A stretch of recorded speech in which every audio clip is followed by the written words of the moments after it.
현재 중국의 거짓말과 가짜뉴스 및 선동이 너무 많아지고 있습니다. 중국 사회는 상황에 따라 진실을 왜곡하거나 숨기는 것이 더 적절하다고 여겨지는 경우가 있는데요. 사회적 관습과 압력은 개인의 선택에 영향을 주는데 명예나 가족의 명성을 위해 사실을 왜곡하는 것이 용인될 수 있습니다. 사실 중국은 강력한 정치체제와 검열 시스템을 가지고 있습니다. 사회주의 체제로 정부가 많은 개인의 자유를 통제하고 제한하며 정치적인 이유로 거짓말을 하는 경우도 있을 수 있습니다.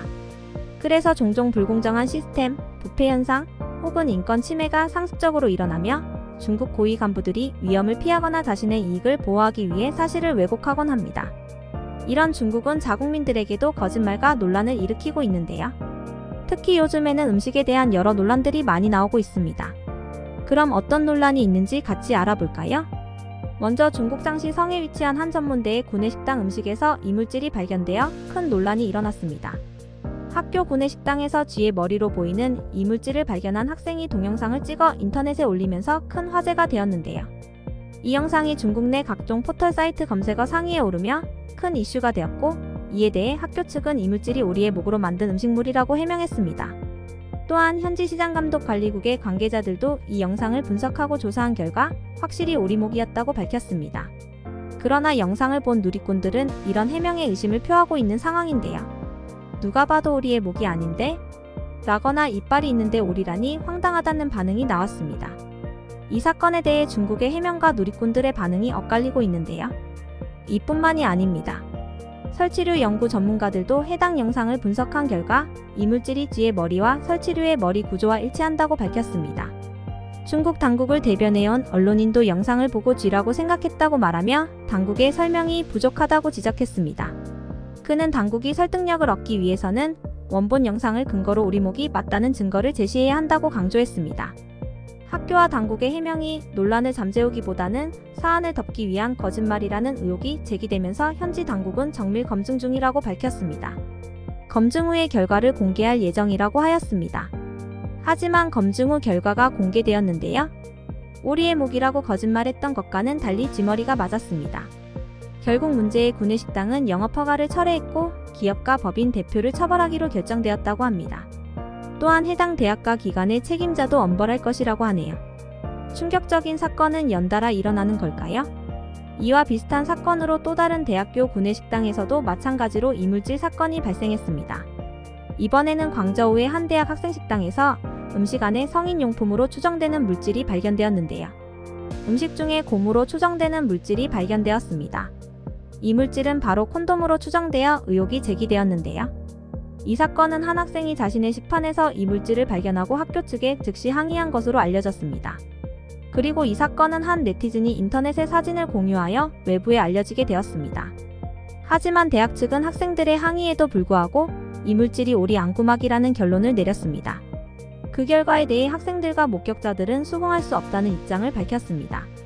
누가 봐도 성인용품인데 학교 측의 실수를 인정하지 않고 거짓말로 덮으려고만 하고 있습니다.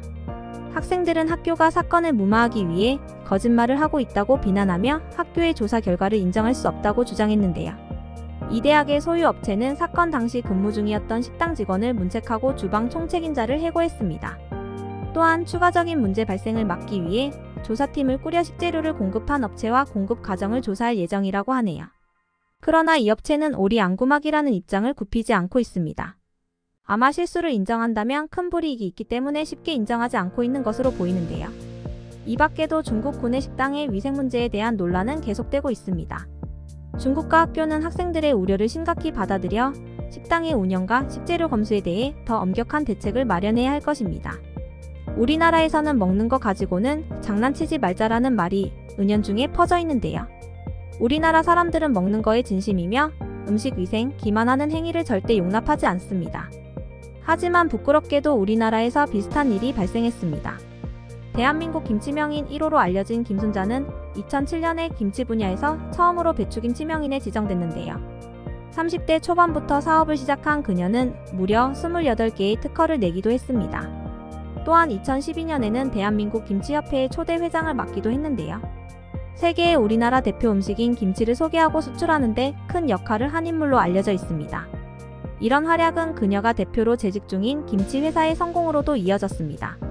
많은 사랑을 받으며 곧바로 연 매출 500억을 기록하는 탄탄한 기업으로 성장한 것인데요. 하지만 불량 재료로 김치를 만드는 영상이 방송을 통해 공개되면서 많은 논란이 생겼습니다. 믿기 힘든 사건이 발생되었죠. 공익신고자들의 내부 고발로 오래되고 변색된 배추와 무로 김치를 만든 사실이 밝혀졌습니다. 심지어는 썩은 부분이나 먹을 수 없는 부분을 도려낸 뒤 김치를 담갔다고 하는데요. TV에 나와 직접 배추와 무를 골라 깐깐하게 만든다고 했지만 실상은 그렇지 않았습니다. 특히나 해당 업체는 처음에는 앞서 알려드린 중국 대학교 구내식당 사건들처럼 썩거나 먹을 수 없는 부분은 재료를 손질하는 과정에서 전량 폐기했다고 거짓 해명을 했습니다. 하지만 현장 조사 결과 그 말이 거짓말이었음이 금방 들통나고 말았죠. 결국 사과하고 공장을 폐쇄하게 되었는데요. 김치명인 김순자는 명장 자격을 반납했으며 현재는 식품위생법 위반 혐의로 재판에 넘겨져 있는 상태라고 합니다. 사실 거짓말을 하는 이유는 개인과 상황에 따라 당장의 실수를 모면하기 위해서 하는 경우가 많습니다. 물론 위에서 언급한 사건들은 일부에 불과합니다. 우리도 먹는 것으로 장난을 치거나 사기를 친다면 중국과 다르게 없다고 생각합니다. 전체가 아닌 일부의 잘못으로 편견과 선입견이 생기는데요. 이를 해명하기 위해서는 몇 배의 노력이 필요합니다. 실수를 인정하고 빠르게 수습하면 오히려 사람들이 너그럽게 이해해줄 수 있지 않을까요? 중국뿐만 아니라 우리나라도 저지른 실수들을 인정하고 거짓말로 인해 큰 실수를 안 했으면 좋겠습니다. 재미있게 보셨다면 구독과 좋아요 부탁드립니다.